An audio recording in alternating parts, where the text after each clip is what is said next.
আসসালামু আলাইকুম। মুদারেক একাডেমির পক্ষ থেকে সবাইকে অভিনন্দন, ধন্যবাদ, লাল গোলাপ শুভেচ্ছা। তো পরবর্তী ভিডিও নিয়ে আজকে আমি তোমাদের হাজির হচ্ছি। তো তোমরা শর্ট সিলেবাসের যে 4টে বিভাগ ছিল, বলছিলাম যে পরবর্তী ভিডিও আলোচনা করব। তো আজকে তোমাদের সাথে সেই ভিডিও শেয়ার করতেছি। তো ক বিভাগ বীজগণিত। বীজগণিত তোমাদের অধ্যায় থাকবে 3টা।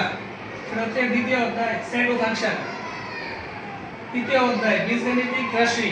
বীজগাণিতিক রাশি 3 নম্বর থাকবে 11তম অধ্যায় বীজগাণিতিক অনুপাত ও সমানুপাত। এই ক বিভাগের 3টা চ্যাপ্টার তোমাকে কমপ্লিট করতে হবে। এরপরে খ বিভাগ জ্যামিতি।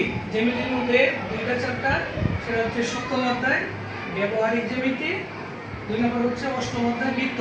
এই 2টা চ্যাপ্টার তুমি কমপ্লিট করলে তুমি জ্যামিতির সৃজনশীল তোমার জন্য সহজ হবে। গ বিভাগ হচ্ছে ত্রিকোণমিতি ও পরিমিতি। সেখানে 2টা চ্যাপ্টার কমপ্লিট করতে হবে, ত্রিকোণমিতি অনুপাত, আর 2 নম্বর হচ্ছে পরিমিতি। আর গ বিভাগ হচ্ছে পরিসংখ্যান। পরিসংখ্যান তো পরিসংখ্যান এই একটা চ্যাপ্টার, সেটা তোমাকে কমপ্লিট করতে হবে। তো এই 4টা বিভাগ তুমি কমপ্লিট করলে তুমি অবশ্যই তুমি তোমার জন্য সিকিউ 50, এসকিউ 20, এই 70 তোমার জন্য একদম সহজ হবে। আশা করি তোমরা 1 পাস পাবা, তোমার জন্য অনেক ভালো হবে। তো ধন্যবাদ সবাইকে। আসসালামু আলাইকুম।